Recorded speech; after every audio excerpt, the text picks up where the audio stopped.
Когда Полина прибыла в Африку, она никак не ожидала оказаться в такой ситуации. Девушку встретил гид в аэропорту, который с друзьями отвез их до гостиницы.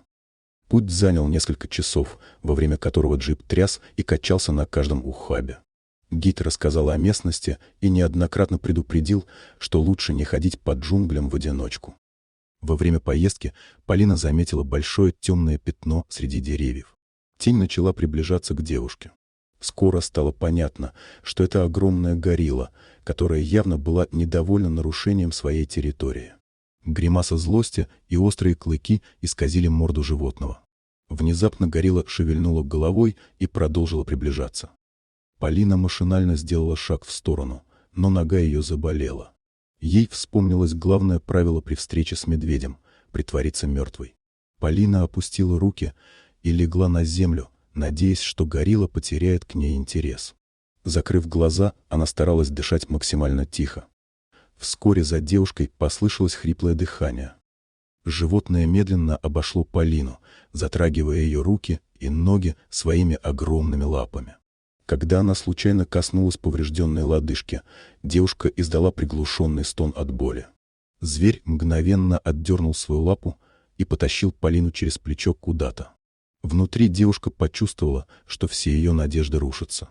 Она испытывала ужасную мысль, что приведена в логово, чтобы стать пищей для животного. В этот момент Полина сильно пожалела о своей неподготовленности. Она не знала, чем питаются гориллы, и даже не обратила внимания на информацию о фауне перед поездкой. Возможности сопротивляться или убежать не было. Поэтому девушка схватилась за густую шерсть на спине животного, чтобы не упасть на землю. Горилла оттащила Полину в узкую пещеру и сбросила ее на землю. Девушка сильно ударилась и поранила колени и ладони. Она тут же обернулась, чтобы смотреть в лицо животному, и прижалась спиной к камню. Полина пыталась сделаться незаметной, но не могла скрыть пострадавшую ногу. Однако горилла не обращала на это внимания. Зверь устроился возле входа в пещеру и наблюдал за дождем. Он не приближался к девушке и даже не глядел в ее сторону. Девушка начала двигаться. Не получив реакции со стороны гориллы, она решила рискнуть и попробовать убежать. Полина поднялась на колени и пошла в направлении выхода. Было больно и неудобно. Она сосредоточилась на неприятных ощущениях и не заметила, как горилла резко приблизилась. Животное внезапно появилось перед ней, обнажило свои острые клыки и издало оглушительный рев. Девушка оцепенела от ужаса, когда увидела перед собой мощные мышцы животного. Полина понимала, что против такого сильного противника у нее нет никаких шансов. Горилла толкнула ее в плечо, подгоняя к стене.